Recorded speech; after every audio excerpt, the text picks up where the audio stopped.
Hey guys, Shadi MD here, hope you're doing well. I'm going to do a video today about my Gibson Les Paul Standard 60s.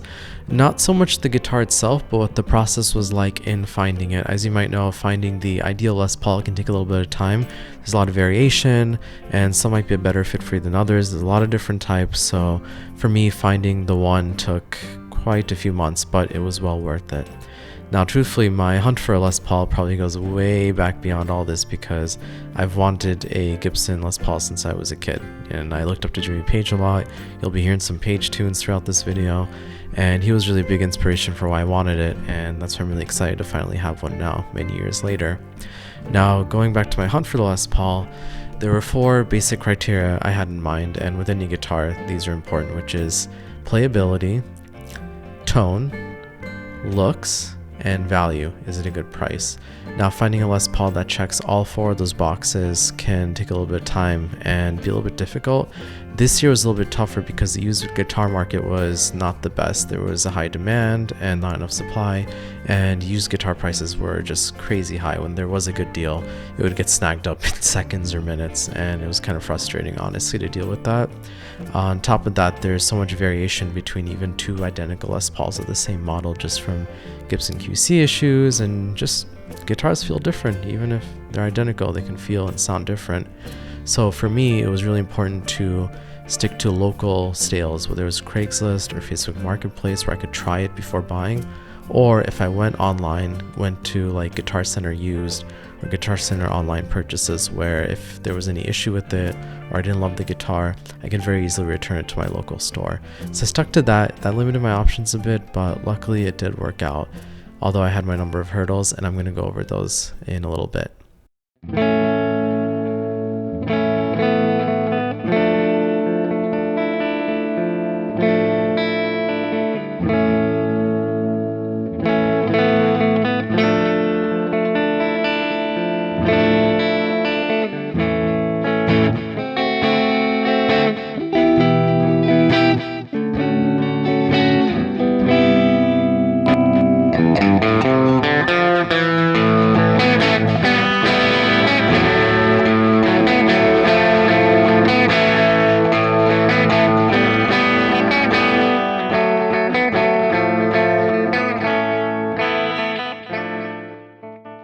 Alright, so this was the first Les Paul that I looked at. It was listed on the Guitar Center used website as a Gibson Custom Shop 1960 reissue for $3,500. Now, for an R0 historic, that's a great price. I was very happy when I saw that. I instantly jumped on it and was super excited for when it was coming in the mail. And when the guitar came and I opened it, it looked beautiful, it sounded great, it played great, but the serial number looked a little odd. It started with G0. Now, a lot of these 1960 historics start with 00. On some further investigation, I actually found out that this was not one of the true like R0 historic Les Pauls. This was a Guitar Center exclusive, or G0 PG129 Les Paul, and you can see a picture of it here. They retail for $4,500 new, and they are really good value guitars. For anyone who doesn't know, these G0 Les Pauls are essentially custom shop historics. I believe they use most of the same wiring, all the same parts. It's basically a R0, just has a plainer top and some minor differences where it's cheaper. But in my case, for $3,500, that's not the best used price for it. I took it back to the Guitar Center, let them know what happened. They agreed it wasn't listed correctly, and truthfully, the guitar, they said, would be worth about $3,100 or maybe even $2,700 used. And I said, hey, it looks good, it sounds good, it plays great. If you're willing to lower the price to a more fair one, I'd be happy to take it. The manager at the store was really great. He tried his best, but the original location that sold it didn't want to budge on the price. So unfortunately, it was going to stay at that price, and I decided to return it.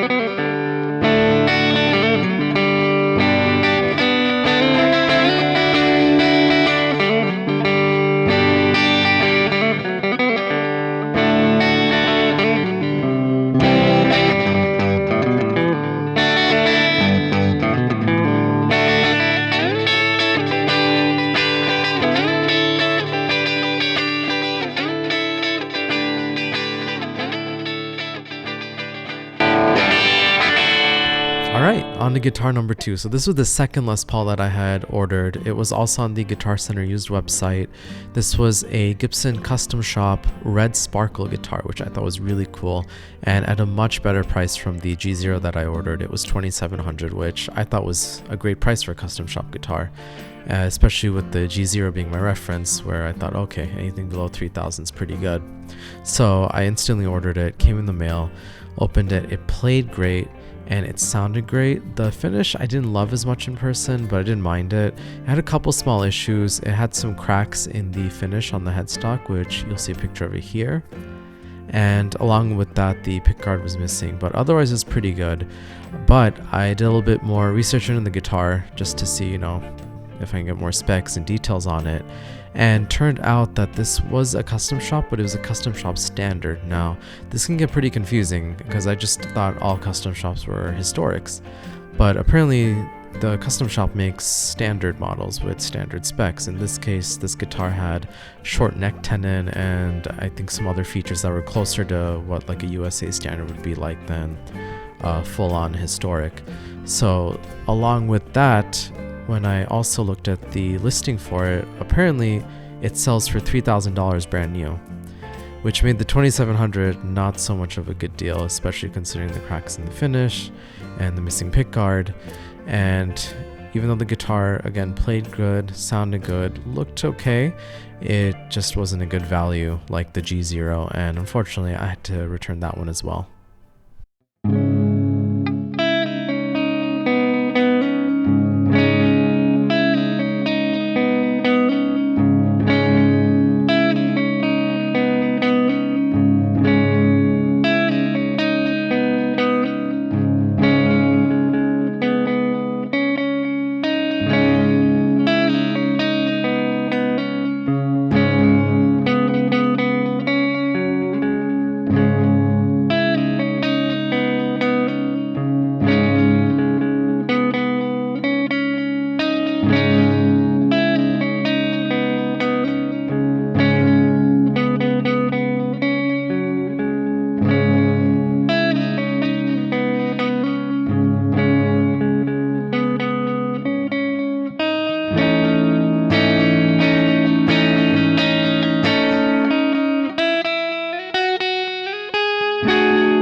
Alright, so this was the third Les Paul that I had ordered, and if it looks familiar, that's because this is also a G0 custom shop Les Paul, basically identical to the first one that I'd gotten, but this was listed on the Guitar Center used website for $3,000, a much better and fairer price.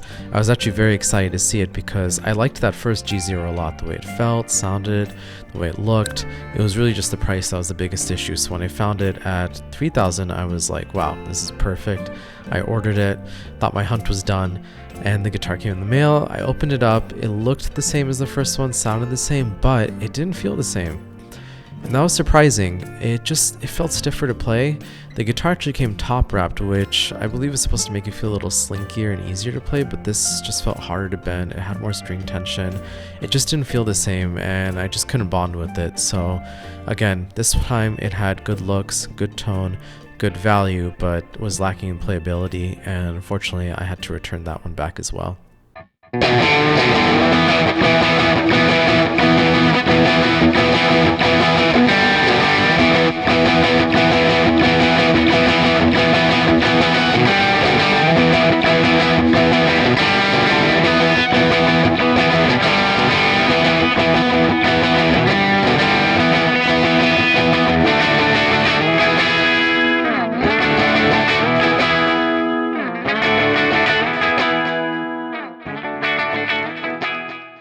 Alright, so this is guitar number 4. I'm surprised I haven't lost count at this point.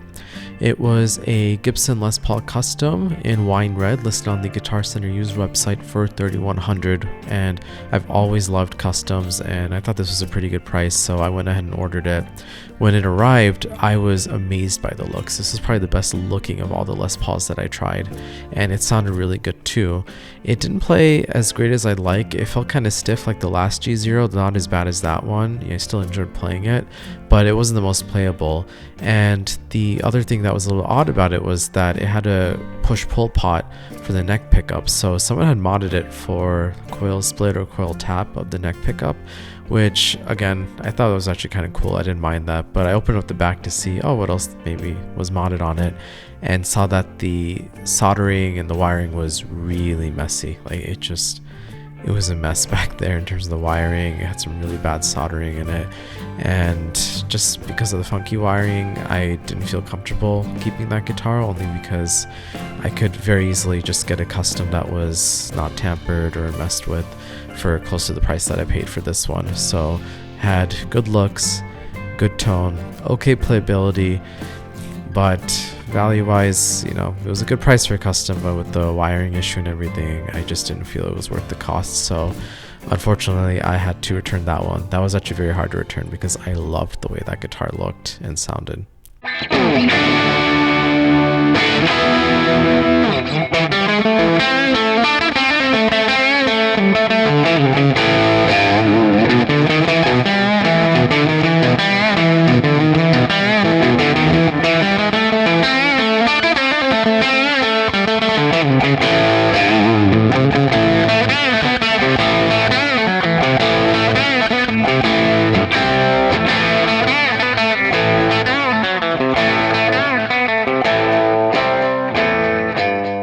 Alright, now on to guitar number 5, which you'll be relieved to hear is my standard 60s in Triburst. Now, that guitar immediately caught my eye when I was in the store. It was love at first sight with that finish, and when I brought it off the rack and played it, I was surprised to find it played just as well as that first G0 I had. So it played really well, it sounded good too, and fortunately, I happened to have a 15% off coupon that day, which I wasn't sure if they'd apply, but they actually did, so it turned out to be a really good value as well. And I was very excited. I basically had found my Les Paul and checked off all 4 boxes. It sounded good, it looked good, it played good, and it was a good value. And in my excitement, I bought it and rushed home. But I missed a small little detail. The bridge pickup was actually put in backwards on the guitar. It's not a big deal, it's a pretty easy fix, but when I was looking at the factory photo of it, the pickup was in the correct position, which meant that it wasn't something that Gibson had done. It was something that someone had done after it left the factory. I took it back to the store to ask if they knew what went on, but they couldn't find any repair history. The only thing they did see was that someone had bought and returned the guitar, so then we were concerned, well, did someone tamper with the wiring or replace the pickups, or, you know, put in fakes and sell off the burst buckers? So they opened the pickups up, looked at front to back, we looked at the control cavity. I took pictures and showed it with some of the more knowledgeable guys on the My Les Paul forums, and fortunately everything was original. They still had the original burst bucker pickups, the soldering was clean and untampered, so whoever flipped the pickup, that's all they did and nothing else, which was good. But the Guitar Center folks were really nice. They said I could exchange for another brand new standard 60s, and so I said, okay, yeah, that's fine. So I tried every standard 60s they had on the rack, including another Triburst model like mine, and some of them looked as good as mine with a nice flame, but they felt stiff. They didn't feel as good as mine to play. Some others felt as good as mine in terms of playability, but they didn't have as nice of a top. They were like plain tops, they didn't have the nice flame to it. And even the other Triburst model that they had, which was supposed to be identical to mine, you know, it was Triburst, it was standard 60s, it was mostly a plain top. It didn't have as nice of a top on it, and it didn't play as good. So after that, I said I don't want to give up what I have for any of these. They offered to let me exchange it for a Triburst standard 60s from the warehouse, which they would ship over to me, but at that point I just thought I'd be silly to exchange this guitar that looks good, sounds good, plays good, is better than any of the other examples that I've seen in the store for a guitar sight unseen, knowing that they're not made equal, and there's a decent chance I wouldn't like the guitar from the warehouse as much as I liked mine. So I said, don't worry about it. We'll keep the guitar I have. They were nice to flip it in the correct position for me, and I brought it home and I couldn't be happier. I'm actually really glad I missed the backward pickup in the first place, because I might have passed up on an otherwise amazing Les Paul. So that's my story. Hopefully I learned from some of my pitfalls and ups and downs, and definitely like and subscribe for more videos. I'll hopefully be putting up a more in-depth review and demo of the Standard 60s very soon, and thank you for watching. Bye.